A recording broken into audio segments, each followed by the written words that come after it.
श्री शिवाय नमस्तुभ्यम। हर हर महादेव। पंडित प्रदीप मिश्रा जी के द्वारा वाची जा रही चंपेश्वर शिव महापुराण कथा का आज तीसरा दिन था। आज तीसरे दिन की कथा में गुरुजी ने जो उपाय और विशेष जानकारियां दी हैं, चाहे वो पत्र के माध्यम से हो, चाहे कथा के माध्यम से हो, वो सारी जरूरी जानकारी हम इस वीडियो के माध्यम से शेयर कर रहे हैं। साथ ही आपने आज की कथा नहीं सुन पाए हैं तो ये वीडियो आपके लिए बहुत उपयोगी है। 12 नवम्बर और दिन है शनिवार का। तो शनिवार के दिन किए जाने वाले दो ऐसे विशेष उपाय हैं जो गुरुजी ने हमें बताए हैं पिछली कथाओं में, वो भी आपके साथ शेयर करूंगी। सबसे पहले बढ़ते हैं पहली जानकारी की तरफ। अगर आपने पिछले जन्म में गाय को रोटी दी है, जरूरतमंद की मदद की है, भगवान का स्मरण किया है, भरण पोषण किया है, मछली को दाना दिया है या पशु पक्षी को दाना दिया है, अर्थात आपने पिछले जन्म में जैसे कर्म किए हैं वैसे ही आपको इस जन्म में मिलेगा। आपने किया है तो आपको भी राजा महाराजा टाइप खाना खाने बैठे रहेंगे और 4 लोग आपके आसपास आपको खिलाने के लिए खड़े रहेंगे, मतलब आप राजा महाराजा वाली जिंदगी जिएंगे। आज की कथा की दूसरी विशेष जानकारी। गुरुजी ने कथा में बताया है कि सौभाग्यवती नारी के लिए सबसे ज्यादा जरूरी है उसकी मांग का सिंदूर, और मांग की सिंदूर भी वो पेंसिल वाला नहीं, सिंदूर वाला, कुमकुम वाला उसे अपनी मांग में भरना चाहिए, उसे कभी निकालना नहीं चाहिए। की तीसरी जानकारी, पति जब भी घर से किसी कार्य के लिए भी निकलता है तो भले ही उसकी पत्नी उसके साथ नहीं रहती, पर उस पत्नी की मांग का सिंदूर की चमक उस पति के साथ सदैव रहती है कि भजन कीर्तन और पूजन का प्रभाव उसके साथ हमेशा रहता है। कथा की चौथी जानकारी, बढ़ाने का साधन सभी देख रहे हैं, सभी को पैसा चाहिए, धन चाहिए, पर आय बढ़ाने के चक्कर में इंसान की आयु कम होते जा रही है। पूरे संसार के लोग आपको आय बढ़ाने के साधन बताएंगे, पर शिव महापुराण की कथा आपको आय बढ़ाने के साथ साथ आयु बढ़ाने के तरीके भी बताती है।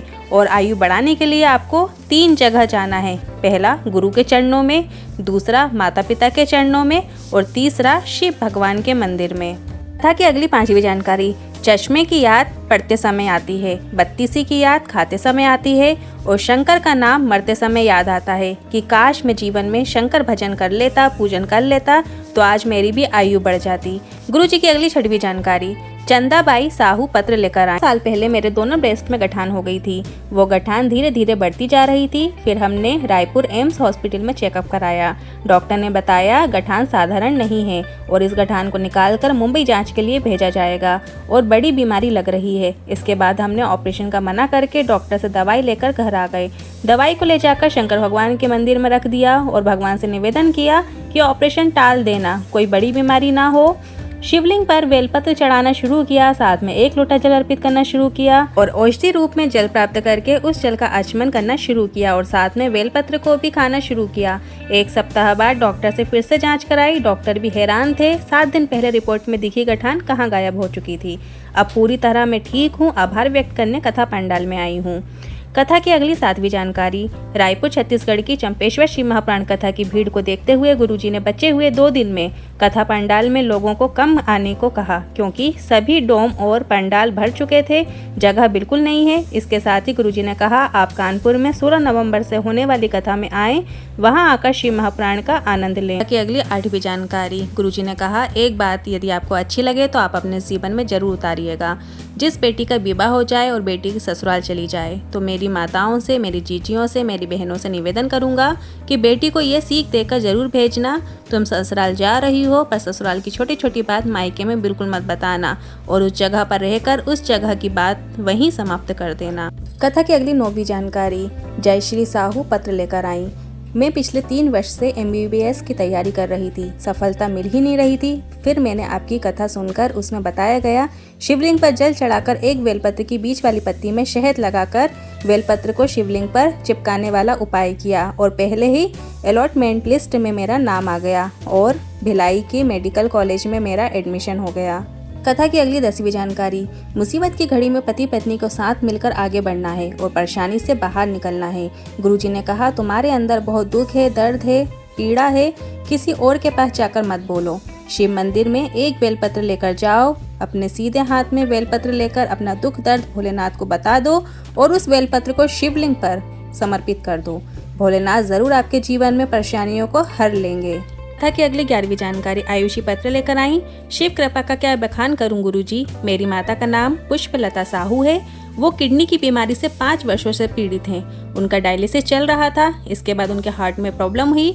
डॉक्टर ने ऑपरेशन की बोल दिया और 1 हफ्ते का समय दिया और बीच में मेरी माँ ने पीपल के पत्ते वाला उपाय किया। 20 दिन के बाद डॉक्टर ने बुलाया और डॉक्टर को दिखाया और डॉक्टर ने जांच करके कहा ये दवाई से ठीक होना प्रारंभ हो गई हैं। बाबा की कृपा से उनका हार्ट का ऑपरेशन नहीं हुआ। बाबा की कृपा से अब वो ठीक हो रही हैं।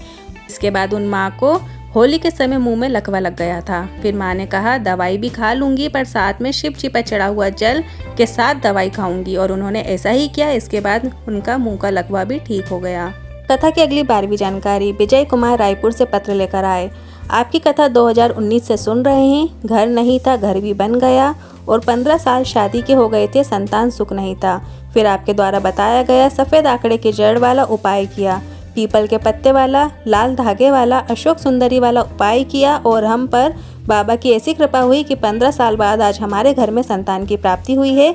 जब तक जीऊँगा तब तक रोज़ मंदिर जाऊँगा और बच्चों को जाने का भी कहूँगा, क्योंकि जहाँ डॉक्टर ने भी मना कर दिया था, टेस्ट ट्यूब भी फेल हो गया था, वहाँ मेरे भोलेनाथ ने चमत्कार दिखाया है। शिव जी के चमत्कार का ये अनोखा पत्र था। कथा की अगली 13वीं जानकारी गुरुजी ने बताया है जो दिन रात शिव भक्ति में लगा रहता है, पूजन में लगा रहता है, भजन करता है, ऐसे व्यक्ति का कभी दिल नहीं दुखाना चाहिए और ऐसे व्यक्ति का दिल दुखाने से नरक की यातना भोगनी पड़ती है। नरक में जाना उसका तय होता है। कथा की अगली 14वीं जानकारी नीतू वर्मा पत्र लेकर आई। श्री शिवाय नमस्तुभ्यम। मन का क्या बखान करूं गुरुजी। मेरे अंकल पुलिस की नौकरी करते हैं। वो रात की नौकरी करके आ रहे थे और लौटते समय मंदिर जाते समय बहुत बड़ा एक्सीडेंट हो गया था। गाड़ी पूरी तरीके से बर्बाद हो गई थी। उन्होंने पत्र के साथ गाड़ी की फोटो भी लगाकर पहुंचाई थी और श्री शिवाय नमस्तुभ्यम मंत्र उनकी गाड़ी में चल रहा था, उसकी धुन गाड़ी में चल रही थी।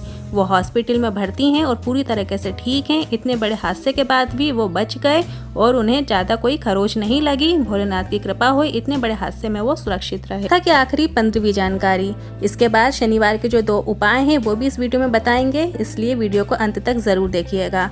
गुरुजी ने बताया उनसे लोग कहते हैं कि आप तीर्थ क्यों नहीं जाते, तो इस पर गुरुजी ने कहा ये लोग जो सुबह 4 बजे से जगह संभाल कर बैठे हैं, रात भर भजन करते हैं, खाना भी खाने जाते हैं तो किसी को बिठा के जाते हैं, कथा शुरू होने का 1 बजे का इंतजार सुबह से करते हैं। ऐसे लोग जो पंडाल में सभी बैठे हैं ये ही साक्षात शिव हैं। इन्हीं के दर्शन से मुझे सारे तीर्थ दर्शन हो जाते हैं। अब बढ़ते हैं शनिवार के 2 उपाय की तरफ। यदि किसी के राहु, केतु, शुक्र, शनि कोई भी ग्रह अगर आपके ठीक नहीं चल रहे हैं या इनके कारण जीवन में समस्याओं का अंत नहीं हो रहा है, एक पात्र में थोड़ा सा दूध ले लीजिए और उसमें दूर्वा डाल लीजिए और उस पात्र में डली दूर्वा को और दूध को आपको पीपल के पेड़ के नीचे चढ़ाकर आ जाना है। सभी ग्रह जो आपके बेकार चल रहे हैं सभी सही होना शुरू हो जाएंगे। ये उपाय शनिवार के दिन करें, साथ ही सोमवार या प्रदोष के दिन भी आप ये उपाय कर सकते हैं। अगला दूसरा उपाय है धन संपदा के लिए है। ये उपाय शनिवार के दिन का विशेष उपाय है। अगर आपके यहाँ धन संपदा की कमी है तो आपको पीपल के वृक्ष के नीचे गोल बाती का शाम के समय एक दिया लगाना है। आप नियम बना लीजिए कि हर शाम को शनिवार के दिन आपको एक दिया पीपल के वृक्ष के नीचे लगाना है। आपके घर में धन संपदा की कभी कमी नहीं आएगी। अगर आपको ये वीडियो थोड़ा भी उपयोगी लगा हो तो कमेंट बॉक्स में हर हर महादेव जरूर टाइप कीजिएगा।